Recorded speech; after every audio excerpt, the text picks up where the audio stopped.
Гласот на Америка на македонски. Преку една деценија вашиот прозорец кон САД. А сега, директно од студиото во Вашингтон.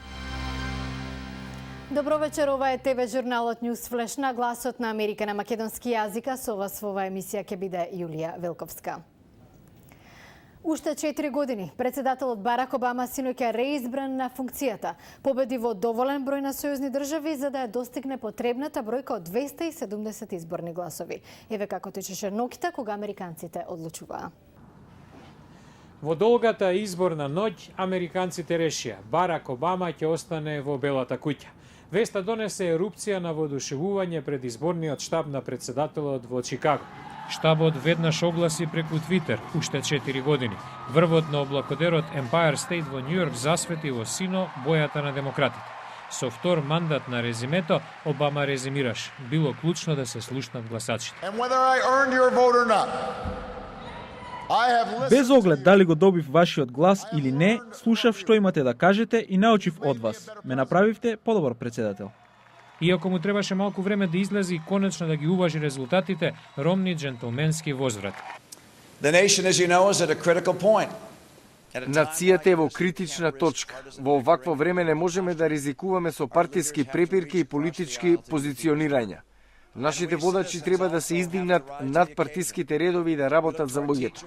Изразено во изборните слогани, напред освои повеќе гласови од верува во Америка.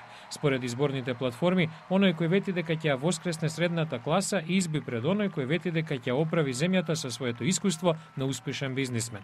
За многумина гласачи, независно од политичката обојаност, економската ситуација беше главна грижа кога го употребија великото демократско право да го изберат оној што ќе ги води. Изборите ги одбележа солидна излезност, уште во раното гласање. Имаше извештаи за спорадични проблеми со гласањето, а обајцата кандидати испратија адвокати на гласачките места да го следат процесот. И владиниот одел за правда распореди речиси 800 наблюдувачи во 23 сојузни држави. Гласачките места останаа отворени се додека и последните во долгите редици не заокружија на гласачкото ливче.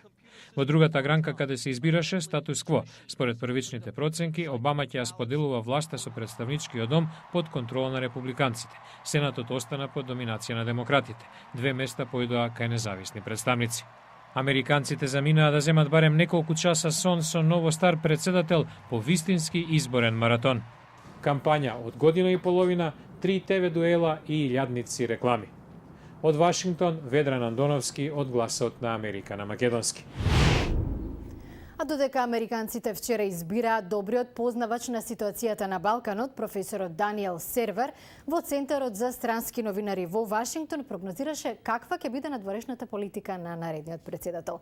Што рече за Македонија од прилогот на Јане Бојаджиевски.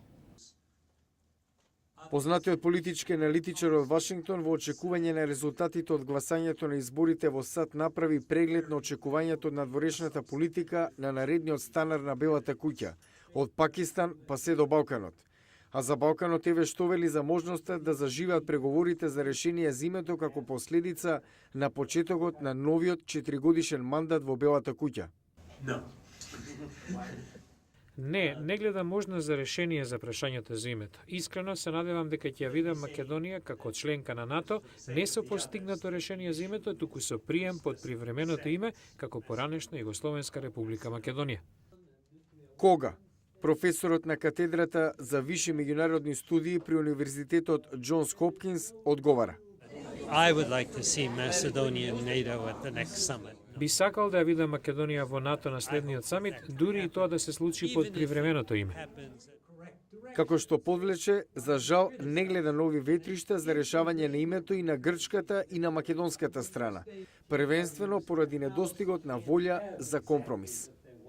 Добриот познавач на состојбите на Балканот, аналитичарот Даниел Сервер, изјави дека независно кој ќе биде новиот станар во Белата куќа, дали председателот Барак Обама или па гувернерот Мит Ромни, Македонија на следниот самит во НАТО да добие покана за членство.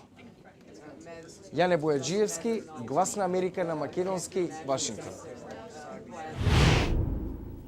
Сапунот е еден од производите што секојдневно се потребни на пазарот. Тоа беше инспирација за едно девојче да започне бизнис што ем нуди чисти раце, ем награда. Во продолжение за оваа успешна приказна. Оваа продавница за играчки и подароци во Фредерик, Мериленд, нуди нешто што другите слични на неа го немаат, како овие рачно изработени сапунчиња за деца. Во секој од сапуните има мала награда, а децата сакаат да дојдат до неа и неброено пати ги мијат рацете. Продавачката Джоана Ризо на своите муштери им кажува дека сапунот се произведува локално. Секогаш им кажуваме дека се започнало со едно прекрасно девојче по име Джулија. Джулија Скалачи е 7-годишно девојче кое сакало да започне свој бизнис. Сакав да знам како изгледа, сакав да се подготвам за периодот кога ќе пораснам и кога ќе имам вистинска компанија. Джулија ги прави сапуните со помош на мајка ѝ. Ми се допаѓа моментот кога ги вадиме сапуните од калапот, а најдобро е ако не ви се допаѓа како изгледа и го враќате за повторно да се растопи. Бет Скалачи заедно со ќерка ѝ ја основале компанијата Soap Prizes минатата година. Експерт за маркетинг таа вели дека ова е образовна можност за Джулија. Учи за работа со пари, за вредноста на парите, за тоа дека не може да троши кога нема. 48 годишниот Кен Стопински исто така има бизнис со сапун. Вели му требале 6 месеци да ја усоврши формулата. Целта му била да добие производ од природни состојки.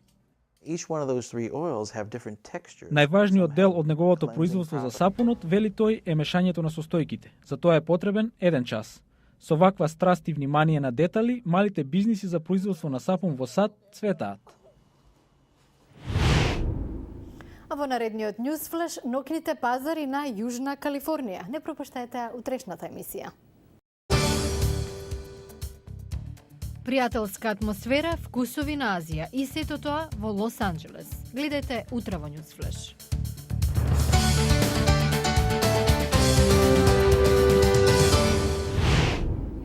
Го гледавте Ньюсфлеш на Гласот на Америка на македонски. Јас сум Јулија Вилковска од студиото во Вашингтон. За најнови содржини посетете и нашата веб страница glasnaamerika.com, а доколку не сте, станете и наш пријател на Facebook. Пријатна вечер. Ви благодарам на вниманието и гледајте ни утре.